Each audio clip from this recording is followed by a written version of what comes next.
I got some breaking news right now. We have a news conference going on. Let's listen in for a moment. We respect their decision, and I thank them for their very hard work on this case. The defendant will never again taste freedom. His view will be concrete, walls, and bars for the rest of his life.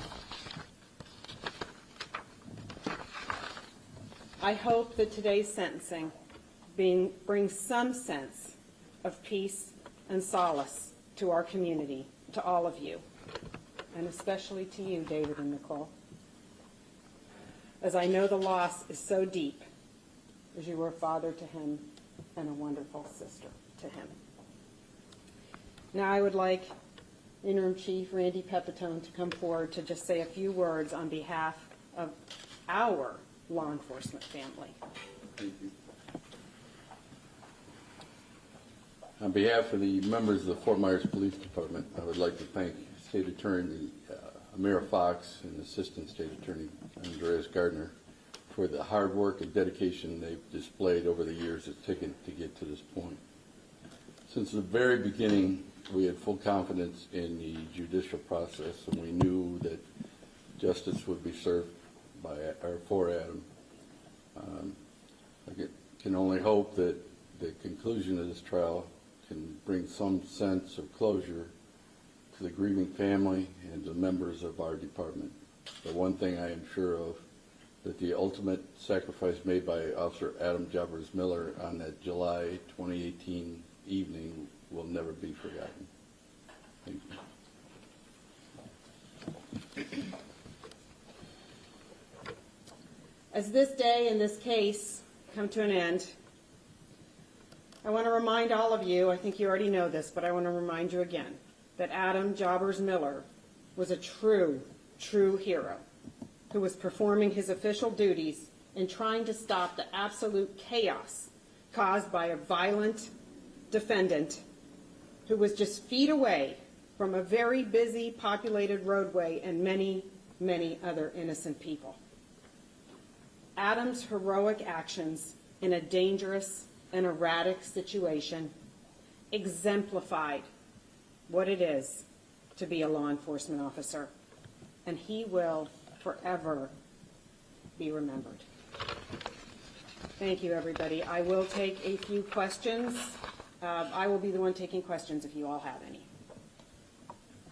regarding the sentence or anything else. State Attorney, how did it feel kind of watching him represent himself throughout this and almost make a mockery of the court process?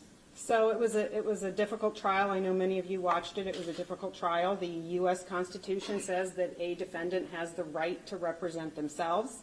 As you saw, Judge Branning conducted many inquiries of the defendant as to whether or not he wanted a lawyer. He did it at every crucial stage of the proceeding, as is required. Mr. Desmaret chose to represent himself, and certainly it was not an ideal situation for any of us to behold that. However, we always treat everybody equally in the courtroom, and we treated him as if he was defense counsel and made very sure that we did everything we could, Mr. Gardner and I, to protect his rights as well as the rights of the victim's family. So we feel that that was done very well, and that certainly there was no issue with that. State Attorney Fox, I'm glad you did mention that because it brings me to my question.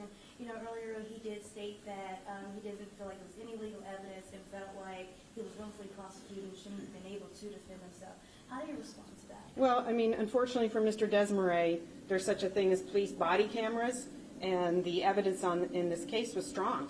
I mean, his act of executing Officer Jobbers Miller was on body cam, and the jury saw it. That was certainly one piece of the evidence.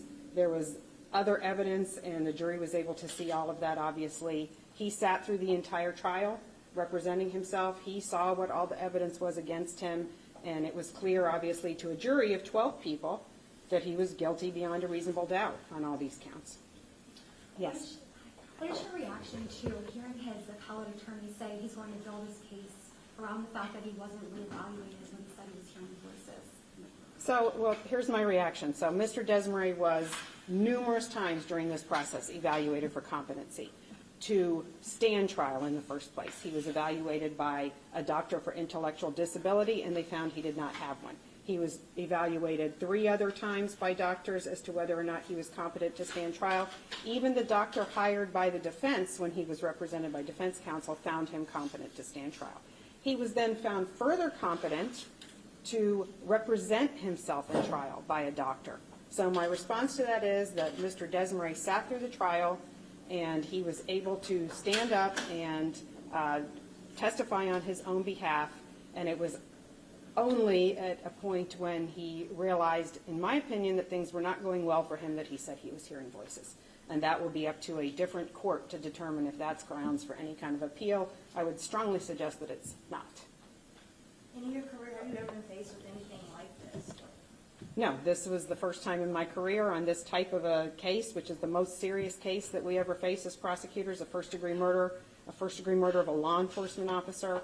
I have never had a case where somebody was pro se, meaning they represented themselves. Again, I feel that the judge crossed every T and dotted every I that he needed to in making sure that Mr. Desmaret was given a fair trial. But I think that for many of us here in the community, this was the first time we had seen something along these lines. Ms. Fox? Yes. This trial took place just days before a new law took effect in the That's city. right.